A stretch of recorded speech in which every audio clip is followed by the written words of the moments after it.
Hey Aries, how's it going? I am here to do your weekly reading for the week of October 10th. I am sorry I have been completely out of commission. I was actually really sick, as was my daughter. We had a terrible flu. Doctor said it wasn't COVID, but there's a whole bunch of bureaucracy and stuff to deal with about like sending kids to school and quarantining and stuff. So that's been taking up most of my attention. Now, I also launched my app where I'm beta testing it. Some of you wrote on the community board that you wanted to participate in the beta, but you have to send me an email so I can send you an invite code. Without that invite code, it doesn't work. So if you haven't sent me an email, do that. If you are watching this and you would like to participate in the beta, it's called Moodally, moodally.com. You can go there and have a look. If you're interested in participating, just leave me a comment here in the comment box in this video. And I'll give you an email address where you can send your email to, and we'll get you an invite code. It's free of charge. We're beta testing through December 31st. And the feedback so far has been pretty good. So I would love to have you. So just let me know. I'm also, as you can see, I've changed the layout. If you love it, hate it, also let me know.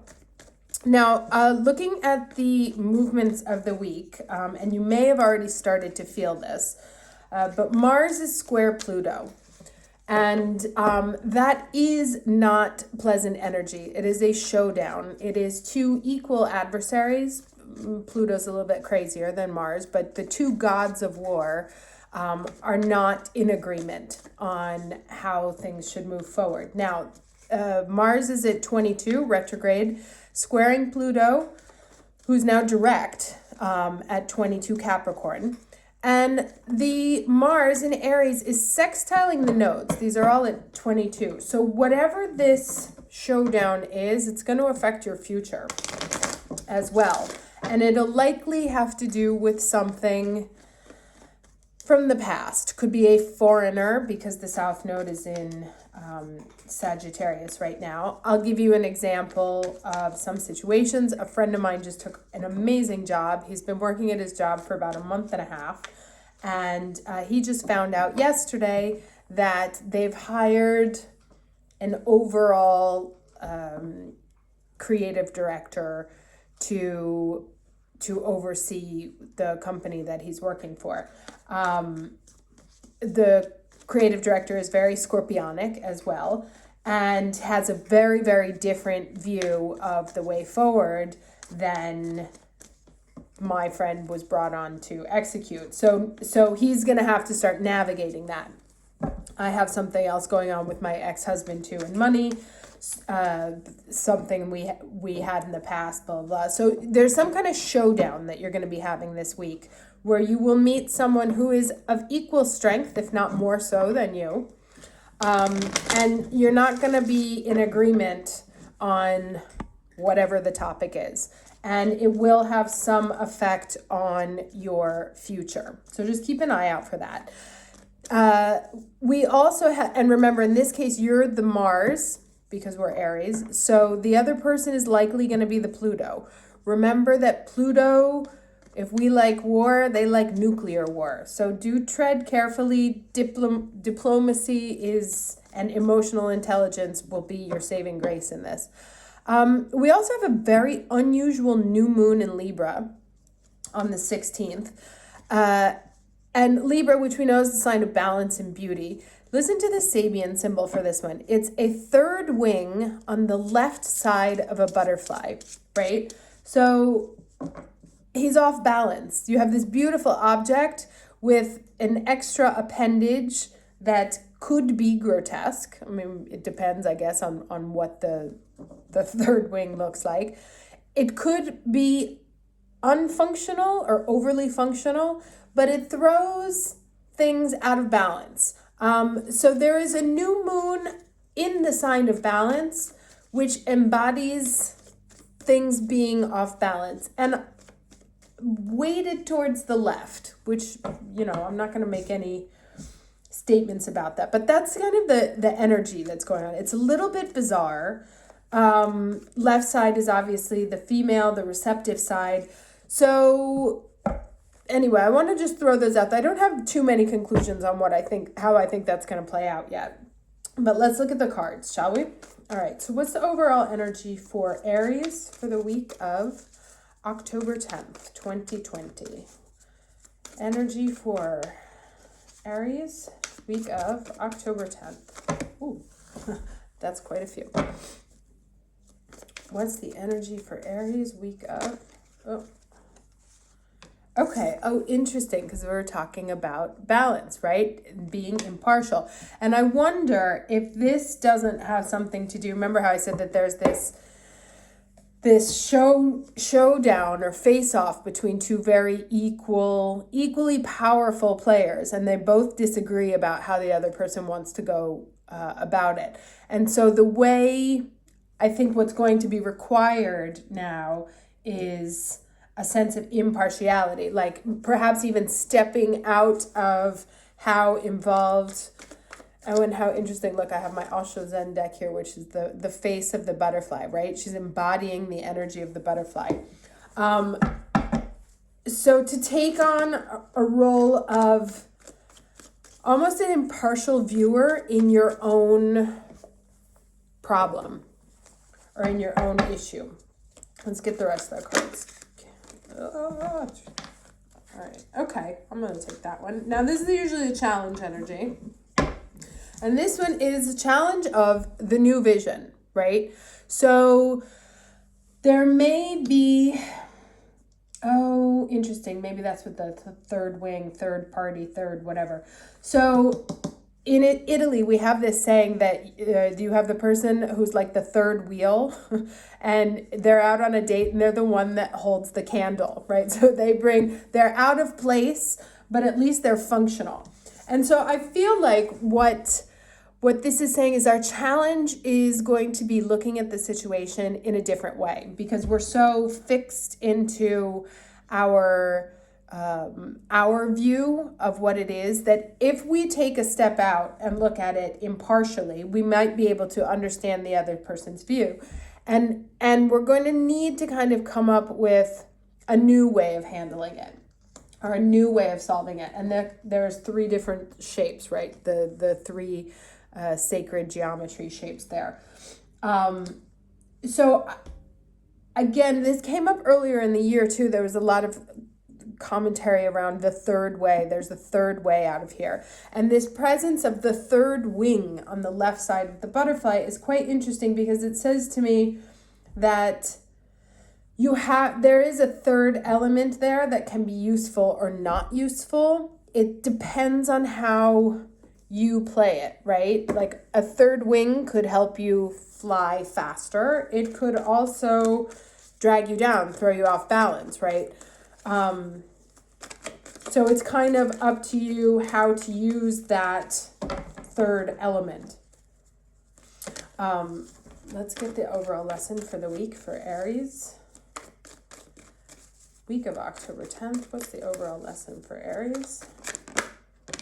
Ooh, message in a bottle. Interesting. Okay, so communication, learning things, talking to people, getting some sort of communication, which may kick off that sort of Mars-Pluto square. Something coming to you.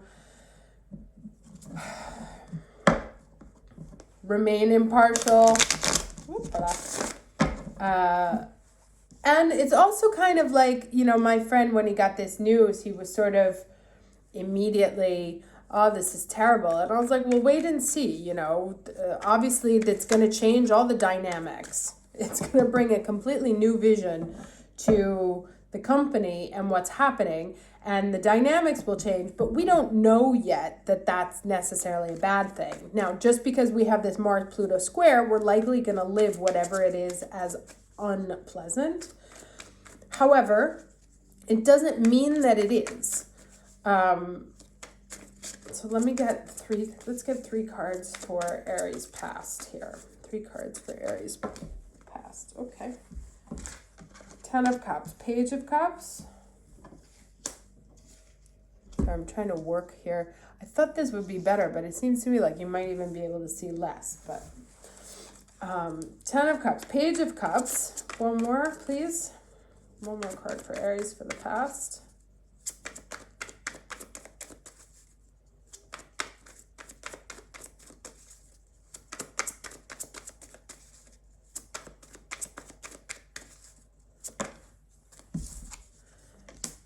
And 3 of Pentacles. Interesting because the 3 keeps coming up and talking about working. Remember I said there's like the third person, the third wheel that holds the candle.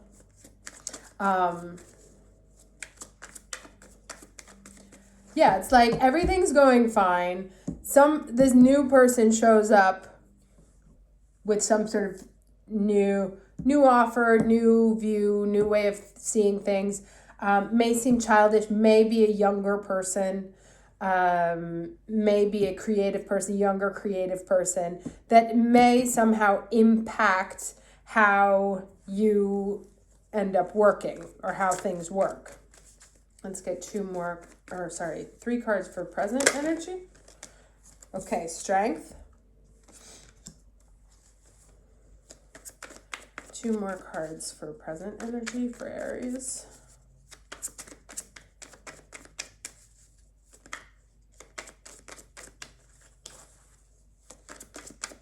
2 more cards for the present energy, Aries, week of October 10th. Okay, King of Swords. 1 more card, please. And Ace of Pentacles. All right, so yes, like so mind over emotion, like don't be emotional about it. Look at things with sort of a razor sharp mind and total objectivity. Like don't get sucked into the emotions of it. There is something new that's going to come out of it. There may be an offer that comes out of it. Something new, as I said, something new is going to start as a result of whatever these changes that get communicated to you. Could be someone new showing up romantically, could be a new job, could be a new person in your job. Somehow there's a figure that walks into your life that's going to kind of change things up. And your job is to stay in your strength place, to use your wisdom, use that divine wisdom to sort of master any emotional feelings that you have, to be as impartial and as cutting as possible in your analyses. And remember I said it's going to be about like potentially finding a new plan, a new vision, a new way of moving forward. Whoever this person is or whatever situation it is forces your hand to make some changes. Can I get 3 cards for the future, please? 3 cards for current outcome for Aries. 3 cards for current outcome, Aries, October 10th. Oh, today's the 9th, but same. Okay, High Priestess. That's already second major arcana here. Talking very much about wisdom. Both of these cards talk about wisdom, emotional intuition, and emotional intelligence, right? And relying really on those skills that's sort of like the happy line there. Now let's get 2 more cards, please.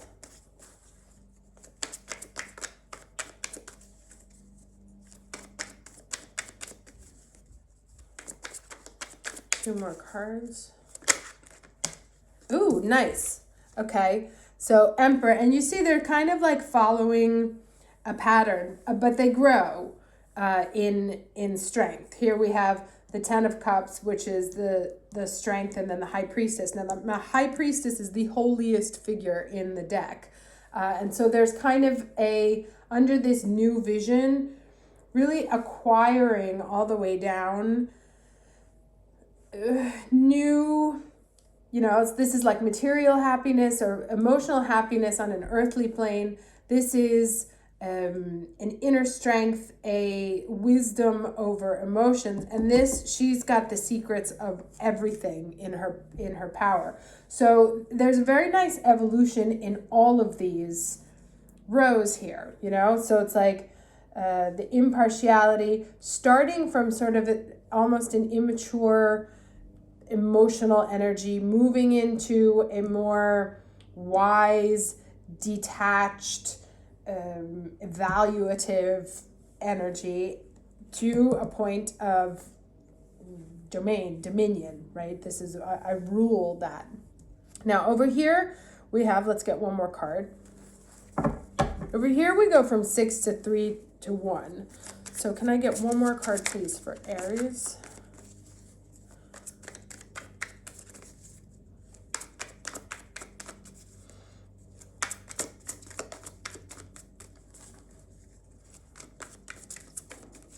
But what I'm getting is there may be some changes, right? That can throw you off. There may be a showdown that throws you off. You may have to alter your plans. You may have to start something new. It may feel like you're going back to scratch, right? And it may be a person, it may be a message, some kind of communication of change or of challenge, really. That things are no longer going to be as they were. However, I'm going to take that one. Okay. And there's that 3 again. Sorry, 2. New options, looking out, you know, so making some decisions here. But using this last line is very interesting here, because you have the highest form of intuition, the highest form of mastery here, which is going to perhaps force you to make a choice. You know, do I stay? Do I go? Do I work with? You can actually feel like you might be in between a rock and a hard place, right? Do I support the old regime, or do I support the new regime? Should I stick with, like, how do I play this game? And because of the Mars-Pluto square, there's going to be some strategy involved here. So here's what I think is, or what I'm feeling is coming out of here. There may be some changes that cause you to rewrite, or that make you think you're going to have to sort of redo everything, start from scratch, begin again. And someone may kind of force your hand and put you in a position where you're forced to choose between two things, two viable options. And what it's saying to me is, stick with, like, really sort of think through any plans you're making on how they could manifest in the future, and stick to how, like, as objective a place as possible, to leave emotions out of this, right? Because we start off with a lot of cups and then they don't show up again. So it's like the emotional part is over, and now it's really time to start making a plan, figuring out how this works, you know, stepping into a much more rational Gemini, and that's the North Node, element here. So to not get sucked into our emotions and really just embody these sort of two, and we have like two really strong, interesting for the balance also, we have two really strong male figures and two really strong female figures, right? And this came up also in the reading last week about us getting to sort of this place of absolute mastery of the elements at our disposal. And this showdown, this Mars-Pluto showdown, may actually give you the opportunity for you to see how far you've come, right? That even in the middle of the two sticky situations, or the war that happens around you, you're able to keep your head calm and collected. And this, you know, this pentacle there that you're holding actually turns into the world. So okay, so yes, could be a showdown, could cause you to have to re-strategize your future. Don't get emotional about it. Really stick to as much of those emotional intelligence, resilience skills that we've been perfecting over this year, to think of things in a new way, figure out how we can work together, figure out how you can make this work, right? You've got this third element that you weren't expecting, came out of nowhere, and now, how do we make it work? How do we make these three work? And it's interesting because they've all got, the two people here, he's holding this in between the two. So it's like trying to figure out your way forward in between these two situations, or these two choices, or these two options. Okay, let me get some advice here.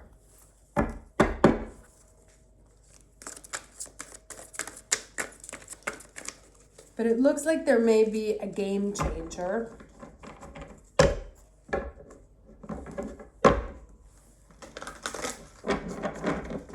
That's going to kick up a little bit of dust.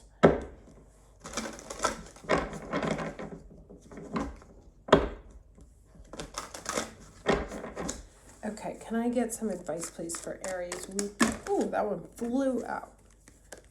Okay, Goddess Maya and Ruby Aura Quartz, searing presence. That's quite powerful. Let's take a look at what that means.